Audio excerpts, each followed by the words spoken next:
आप सभी को हमारा नर्मदे हर। नर्मदा परिक्रमा में भिक्षा मांगना अनिवार्य नियम बताया गया है। पद्म पुराण में भी वर्णन मिलता है नर्मदा परिक्रमा का, और उसमें भी भिक्षा का नियम बताया गया है। उसके बाद नर्मदा पुराण में भी इसका नियम बताया गया है। उसके बाद हम चले तो स्कंद पुराण का जो रेवा खंड है वही नर्मदा पुराण अर्थात उसमें बताया गया है कि भिक्षा मांगना महत्वपूर्ण है।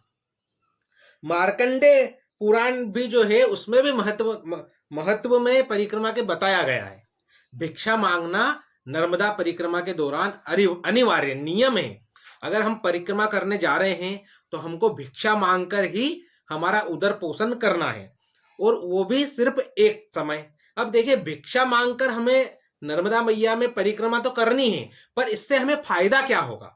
आज हम आपको इस वीडियो में यही बताने के लिए आए हैं कि नर्मदा परिक्रमा यदि आप कर रहे हैं या आप नर्मदा परिक्रमा करने जा रहे हैं तो आप इस नियम को अपने साथ संकल्प में धारण कीजिए कि यदि हम नर्मदा परिक्रमा कर रहे हैं तो प्रथम दिन से ही हम भिक्षा याटन कर कर ही हमारा उदर पोषण करेंगे नर्मदा परिक्रमा में। देखिए, आजकल जो है नर्मदा परिक्रमा में कहीं आश्रम खुल गए हैं जो नर्मदा परिक्रमा करने वाले परिक्रमा वासियों को पर्याप्त प्रसाद भोजन बाल भोग की सुविधा उन्होंने कर रखी है। पर उन्होंने तो कर रखी है, और कहीं ना कहीं इसी कारण जो है अब जो है भिक्षा मांगना परिक्रमा में बिल्कुल बंद हो गया है, क्योंकि इतने अन्य क्षेत्र चल गए। पहले तो क्या होता था, भिक्षा मांगते थे और फिर बनाते थे और भोग लगाते थे, पाते थे। उसका एक बहुत बड़ा कारण था मित्रों, वो भिक्षा मांगकर पाने के कितने फायदे थे, वही हम आपको आज इस वीडियो में बताएंगे। उसके पहले आप सब हमारा चैनल जो है उसको सब्सक्राइब कर लीजिए, आपसे हमारा निवेदन है, जिससे आपको हमारी वीडियो सर्वप्रथम आ जाए। क्योंकि नर्मदा परिक्रमा संबंधित जानकारी हम जो भी देते हैं वो बिल्कुल एकदम हटके देते हैं और सटीक जानकारी आपके सामने लाते हैं। क्योंकि आपको नर्मदा परिक्रमा की अनेक जानकारी यूट्यूब में भरी पड़ी है, पर वो जानकारी जो कहीं भी नहीं मिलती है वो नर्मदा मैया की कृपा से नर्मदा मैया हमसे वो जानकारी आप तक पहुंचवाती है। तो देखिए, नर्मदा परिक्रमा में अधिकांश क्या होता है आज के दौरान, आजकल ये होता है कि नर्मदा परिक्रमा लगाने वाला व्यक्ति आश्रमों में अन्य क्षेत्र में भोजन प्रसादी पाता है, उसके बाद उसे चाय प्रसादी बाल भोग प्रसादी मिल जाता है। पर नर्मदा परिक्रमा के दौरान हमने कई जगह देखा, क्या देखा, कई जगह होटलों पे परिक्रमावासी चाय पी रहे। उसी दौरान हमें भी एक जने ने रोका, बाबा चाय पी जाओ। हमने जब चाय पी तो हमें लगा ये होटल वाले की तरफ से होगी, पर वो होटल वाले की तरफ से नहीं थी। एक जो परिक्रमा कर रहे थे महानुभाव, उन्होंने चाय पी और 4 परिक्रमा वासियों को और चाय पिलाई। तो देखिए, ये जो है हम परिक्रमा कर रहे हैं तो ये परिक्रमा में हमें ऐसा नहीं करना है, क्योंकि उस समय हम भिक्षु हैं, हम बाबा हैं, और हम अपने स्वयं के पैसे से नर्मदा में कुछ परिक्रमा में कुछ भी खा नहीं सकते खरीद कर। जैसे आप चाय अपने पैसे से खरीद कर नहीं पी सकते, आप बाल भोग नाश्ता अपने पैसे से नहीं खा सकते, आप कहीं भी भोजन अपने पैसे से नहीं कर सकते। और हमने कहीं जगह देखा कि अगर पानी पीना है तो पैसे निकाले और किराने की दुकान पे से पानी की बाटल ले ली, कुछ भी खाना है हमने ले लिया। पर हमको परिक्रमा के नियमों में इस बात का हमें कड़े रूप में मना किया गया है कि हमें अपने द्वारा कमाई का जो पैसा है उसे हमें घर ही रख कर आना है, हमें साथ में नहीं लाना है। पर आजकल परिक्रमा क्या होता है यार, रोज आश्रम में जो चाय मिलती है वहां पे देखिए कहीं तो काली चाय मिलती है, कहीं की जगह जो है कम दूध की चाय मिलती है। और देखिए, वो उनके आश्रम के सुविधा अनुसार वो जैसे सुविधा रहती है वैसे हमें चाय प्रदान करते हैं। तो कुछ परिक्रमावासी होटलों में चाय पीते हैं, अरे इतने दिन से चाय पीते पीते जो है ऐसी चाय से मन नहीं भरा, आज तो अच्छी चाय पियेंगे, होटल में पी लेते हैं। तो ये आपकी जो परिक्रमा का जो फल है वो कहीं ना कहीं आपको नहीं मिलता है, आत्मसंतोष आपको नहीं मिलता है। परिक्रमा का नाम ही क्या है, आत्मा को संतोष हो जाए। आत्मा को संतोष हो जाना अर्थात हमारे को संतुष्टि मिल गई है, हमको कुछ खाने को मिले ना मिले हम संतुष्ट हैं। और यदि हमको चाय कम दूध की मिल रही है और हम होटल पे जाकर स्वयं के पैसे से चाय पी रहे हैं तो ये नर्मदा परिक्रमा के खिलाफ है। अब देखिए, जो नर्मदा परिक्रमा है उसमें हमको भिक्षा से मांग कर खाने से क्या प्राप्त होता है? तो सबसे बड़ी चीज है अहंकार का नाश। महाराज, नर्मदा परिक्रमा में हमको हर घर, अर्थात कहे जाते 5 घर से आपको भिक्षा मांगनी है, और 5 घर से यदि आपको भिक्षा मिल गई, 5 घर अर्थात एक घर गए वहां आपको भिक्षा मिल गई, तो फिर आपको दोबारा घर नहीं जाना है, आपको वही पाना है। अगर 4 घर से भिक्षा नहीं मिली तो आपको 5वें घर से भिक्षा मांग सकते हो, ये बताया गया है।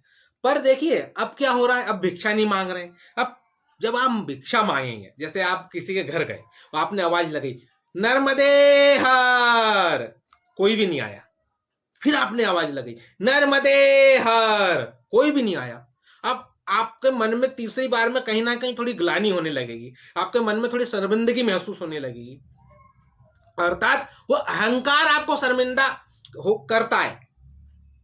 और जब आप तीसरी बार उस अहंकार को मार के आवाज लगाते हैं मैया नर्मदे हर, और अंदर से कोई 2 रोटी ले आया, कोई या तो अचार के साथ 2 रोटी ले आया है ना, और आपको भिक्षा में दी, और आपने जब उस रोटी को पाओगे तो आपका वो अहंकार वो रोटी प्रसादी नाश करती है। और नर्मदा परिक्रमा का तात्पर्य यही है कि अहंकार का नाश हो जाए। जब अहंकार का नाश हो जाएगा हमारे भीतर, बिल्कुल भी जब अहंकार नहीं रहेगा महाराज, तो ही हमारी नर्मदा परिक्रमा सफल मानी जाएगी। अहंकार को शून्य कर दे। जब अहंकार शून्य हो जाएगा तब हमको नर्मदा परिक्रमा में मार्कंडे मुनि के दर्शन हो जाएंगे। जब हमारा अहंकार शून्य हो जाएगा तो हमको नर्मदा परिक्रमा में स्वामी समर्थ जी के दर्शन हो जाएंगे। जब अहंकार शून्य हो जाएगा तो हमारे को भगवान विट्ठल के भी दर्शन हो जाएंगे। और जब अहंकार शून्य हो जाएगा तो मां नर्मदा साक्षात आपको दर्शन दे देगी। आप देखिए क्या कारण है, मां नर्मदा मैया की इतने लोग परिक्रमा लगा रहे हैं, पर जो लोग पहले परिक्रमा लगाते थे उनको जो दिव्य अनुभूतियां होती थी वो आज के लोगों को दिव्य अनुभूतियां क्यों नहीं हो रही है? क्या कारण है? तो उसका कारण यह है कि जब हम आश्रमों में अन्य क्षेत्रों में खाते हैं तो वहां पर हमें बड़ी आसानी से भोजन मिलता है, वहां बड़े मान सम्मान के साथ आपको भोजन पवाते हैं। तो जब मान सम्मान हमको मिल रहा है तो अहंकार कहां से समाप्त होगा? आप खुद सोच कर देखिए। नर्मदा मैया हमको विरक्त रूप क्यों धारण कराती है? वो इसलिए धारण कराती है कि हमारे अंदर का जो अहंकार है वो समाप्त हो जाए। देखिए, आत्मा परमात्मा से तभी मिलेगी जब वो दोनों के बीच अहंकार रूपी जो द्वार है उसमें ताला लगा है और वो जंग खा गया है। और वो अहंकार इतना प्रबल है, उसका ताला इतना कठोर है कि किसी भी चाबी से नहीं खुलता है। और वो तभी खुलेगा जब हमारा अहंकार नाश होगा, अर्थात हम भिक्षा मांगेंगे। जब हम भिक्षा मांगने जाएंगे, एक घर से भिक्षा नहीं मिली, दूसरे घर भिक्षा मांगने जाएंगे, वहां से भी हमको भिक्षा नहीं मिली, हम तीसरे घर भिक्षा मांगने जाएंगे, वहां से भी नहीं मिली, तो हमारा अहंकार कहीं ना कहीं उपजेगा, अरे अब हम भिक्षा नहीं मांगे, अब हम किसी आश्रम में ही पालेंगे। 2 जगह 3 जगह भिक्षा मांगी, वो अहंकार आड़े आता है। पर उस अहंकार को मारेंगे कि नहीं मिली, वापस से फिर जाएंगे, नर्मदा मैया चौथे घर से तो हमको भिक्षा दिलाएगी ही सही, और तब हमारा अहंकार का नाश होता है। मित्रों, कहते हैं पहले के समय में जिन महात्माओं ने, जिन गृहस्थों ने परिक्रमा लगाई उन्हें दिव्य अनुभूति हुई। क्यों? क्योंकि पहले इतने आश्रम थे नहीं। नर्मदा परिक्रमा में आज से 10 साल पहले जिन लोगों ने परिक्रमा की है वो जानते होंगे कि कितने जगह आश्रम थे, कितनी जगह अन्य क्षेत्र चलते थे। आपको भिक्षा मांगते थे या तो सीधा सामान ले लेते थे, अपने हाथ से बनाते थे, मां नर्मदा को भोग लगाते थे और फिर स्वयं पाते थे परिक्रमावासी। अभी भी कहीं कहीं कुछ कुछ परिक्रमावासी के दर्शन होते हैं जो सीधा सामान भिक्षा में लेते हैं और अपने हाथ से बनाते हैं, भोग लगाते हैं और पाते हैं।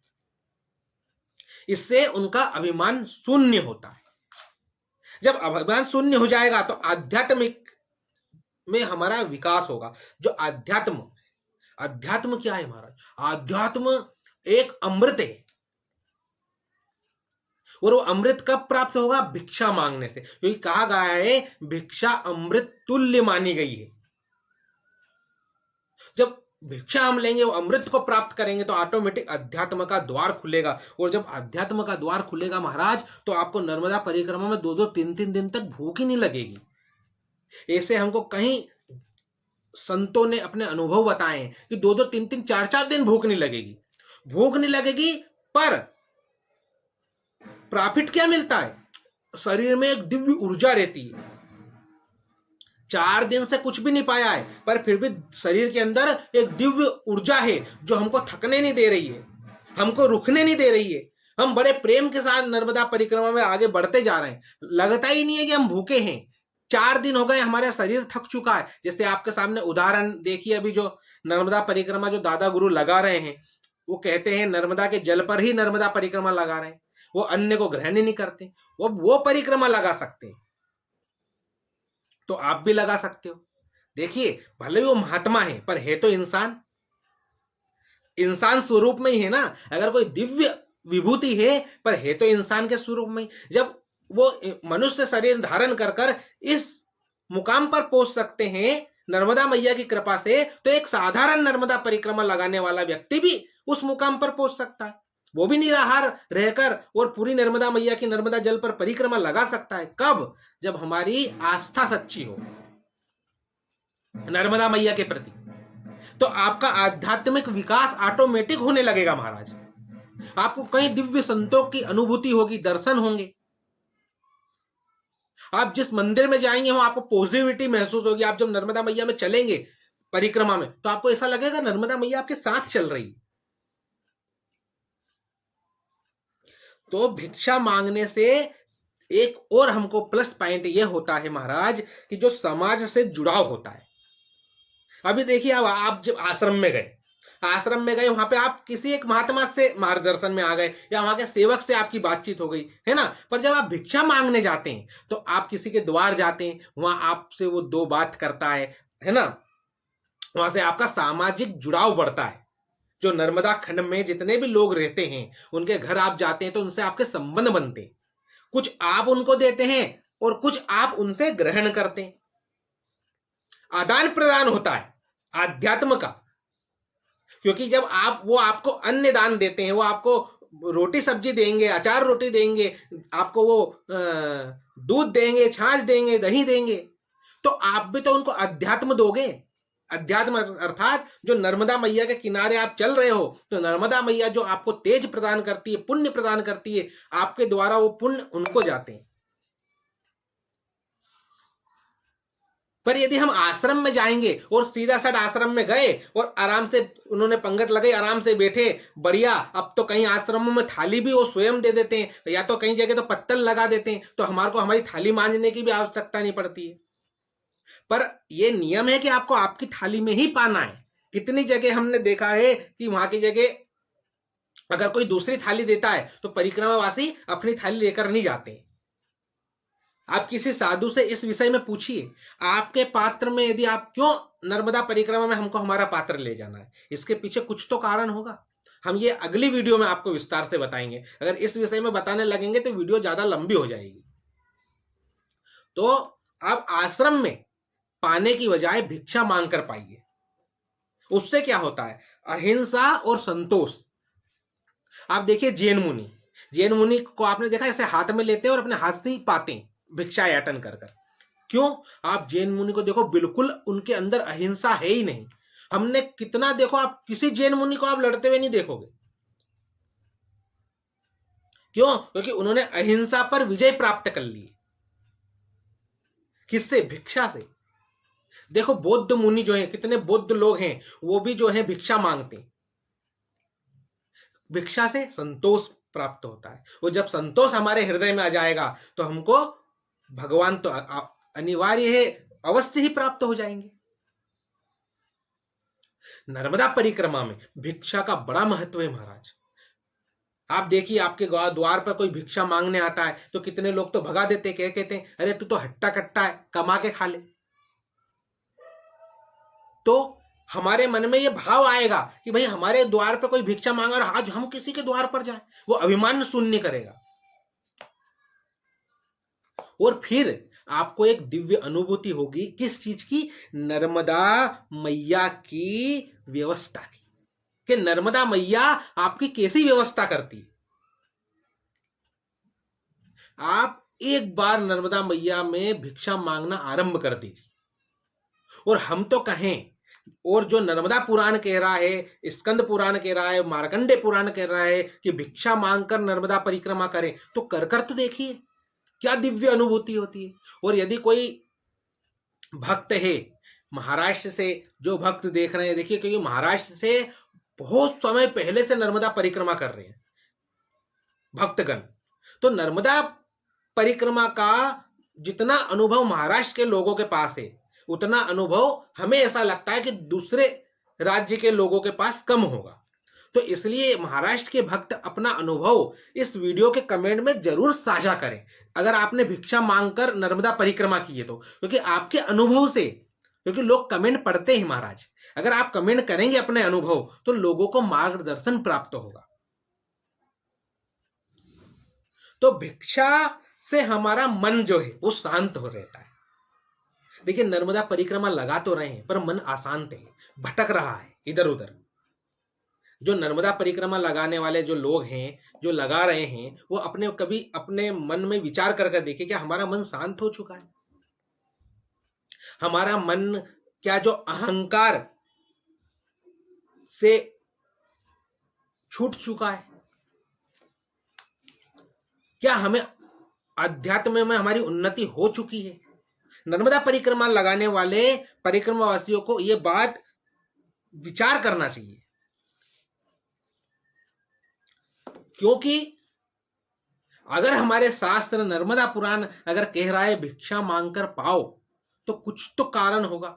हमारे ऋषि मुनियों ने, हमारे शास्त्रों ने, पुराणों ने अगर भिक्षा मांगने के लिए कहा है तो उसका पीछे का आध्यात्मिक जो रहस्य है वो इतना गुण है और इतना अमृत तुल्य है, यदि हम आपको सब कुछ बता देंगे इस वीडियो से तो आप उसका अनुभव नहीं कर पाओगे। इसलिए हमारा तो कहना यही है कि आप 4-5 दिन सलंग परिक्रमा अगर लगा रहे तो 4-5 दिन सलंग भिक्षा मांगिए। नियम बना लिए 5 घर से भिक्षा मांगनी है, अर्थात अगर आपको 1, 2, 3, 4 मतलब पहले घर से भिक्षा नहीं मांगी, मतलब नहीं मिली तो दूसरे घर, दूसरे से नहीं मिली तीसरे, जैसे 5 घर का भिक्षा का नियम, तो आप भिक्षा मांगना आरंभ कीजिए। देखिए आपको क्या अनुभूति होती है, और फिर आके हमारे कमेंट बॉक्स में बताइए 8 दिन बाद कि गुरुजी हमें क्या अनुभूतियां प्राप्त हुई। तो नर्मदा परिक्रमा का एक ये महत्वपूर्ण नियम है भिक्षा मांगना, जिससे आत्मिक शुद्धि मिलती है। यह भी माना जाता है कि इंसान की जो आत्मा है वो शुद्ध हो जाती है। जन्म जन्मांतर के जो गलत संस्कार हैं जो उसके भीतर बैठे हुए हैं वो नाश कर देती है भिक्षा। अहंकार का त्याग कर देती है भिक्षा। भिक्षा मांगोगे तो आप देखिए आपकी तपस्या और संयम ये दोनों किस प्रकार से बढ़ेगा। आपकी इंद्रियां आपके बस में हो जाएगी महाराज। और कहते हैं जिस व्यक्ति ने अपनी इंद्रियों को अपने बस में कर लिया वही महात्मा है। तो आप उच्च कोटि के महात्मा बन सकते हैं गृहस्थ में होकर भी। ऐसा नहीं है, गृहस्थ में ही कितने महात्मा है हमारे महाराष्ट्र के में देखो, अधिकांश महात्मा गृहस्थ रहे। अरे तुकाराम जी महाराज का उदाहरण हम आपको दें। तुकाराम जी महाराज सशरीर वैकुंठ गए महाराज, उनको भगवान वैकुंठ से उनके लिए रथ आया था, सशरीर रथ में बैठकर वैकुंठ गए तुकाराम जी महाराज। तो इसलिए आप एक बार भिक्षा मांगिए। और हमारा तो मानना है कि नर्मदा पूरी परिक्रमा करें तो भिक्षा के ही बल से करें। हम आश्रम में नहीं पाए। क्यों पाएंगे हम आश्रम में, जब हमारे को ये साधु का चोला हमने ग्रहण करा है, हम साधु बने हैं, साधु का कर्तव्य है भिक्षा मांग कर खाना। अच्छा चलिए हम वो भी नहीं सोचे, पर हमें तो नर्मदा पुराण कह रहा है ना भिक्षा मांगे। तो भिक्षा मांगने से अहंकार शून्य होते हैं और इसलिए भिक्षा मांगे। आपको बहुत अच्छा लगेगा। हमारे वृंदावन में तो मधुकरी का बहुत बड़ा महत्व है। बस 2 टुक मिल जाए किसी ब्रजवासी के यहां से तो हमारा कल्याण हो जाए, हमें भगवत प्राप्ति हो जाए। उसी प्रकार नर्मदा परिक्रमा कम कर रहे हैं और नर्मदा खंड में रहने वाले लोगों के घर से अगर 2 टुक मिल जाए पाने के लिए तो ये मानिए वो नर्मदा मैया का साक्षात प्रसाद है, वो दिव्य है। हम यूं नहीं कह रहे हैं, हमारी बात को अन्यथा मत ले लीजिएगा कि हम मना कर रहे हैं कि आप अन्य क्षेत्र में मत पाओ या अन्य क्षेत्र का पाना गलत है। पर भिक्षा कर कर पाना, किसी के द्वार जाना, आवाज लगाना, 1 बार 2 बार 4 बार, पर फिर उसके पास जो होगा रूखा सूखा आप वो पाएंगे। दूसरी बात, आप जब भिक्षा मांगने जाते तो आपको ये नहीं पता है कि ये कौन से वर्ण है, ब्राह्मण है, शूद्र है, क्षत्रिय है, वैश्य है। तो आप इन चारों के घर से भिक्षा मांग कर पाते हैं, अर्थात ये 4 से ही हम पूर्ण होते हैं। क्यों? क्योंकि भगवान का मुख ब्राह्मण है, हाथ क्षत्रिय, पेट वैश्य और चरण शूद्र। तो जब ये चारों मिलके ही तो पूर्ण हुए ना। उसी प्रकार जब चारों के घर से हम भिक्षा मांगकर पाएंगे तो हम परिपूर्ण हो जाएंगे। परमात्मा का जो स्वरूप इन चारों से मिलकर पूर्ण होता है, उसी प्रकार से हम भी परमात्मा में विलीन हो जाएंगे, अर्थात मोक्ष की प्राप्ति कर सकते हैं। और मोक्ष बहुत दुर्लभ है महाराज, बहुत दुर्लभ। तो आप सबको आज की ये वीडियो कैसी लगी, ये जानकारी कैसी लगी, कमेंट बॉक्स में आप हमें जरूर बताएं। और आपका अनुभव, आप परिक्रमा कर रहे हैं या आप परिक्रमा करके आ गए हैं, तो कमेंट बॉक्स में अपने अनुभव जरूर साझा करें। और यदि आप कुछ नियम जानते हैं वो भी साझा करें। परिक्रमा करने वाले जो भक्त हैं वो कमेंट पढ़ते हैं, तो आप कमेंट जरूर करें। और महाराष्ट्र से भी अगर आप भक्तगण हमारी वीडियो देख रहे हैं तो आपको हमारा रामकृष्ण हरि, आप कमेंट में जरूर अपने अनुभव साझा करें, ताकि आपके अनुभव का दूसरे भक्तगण लाभ ले सके, उनके जीवन का भी उद्धार हो सके। तो आप सब हमारे चैनल को सब्सक्राइब करें, वीडियो अच्छी लगी हो तो आगे शेयर करें और वीडियो को लाइक करें। आप सबको हमारा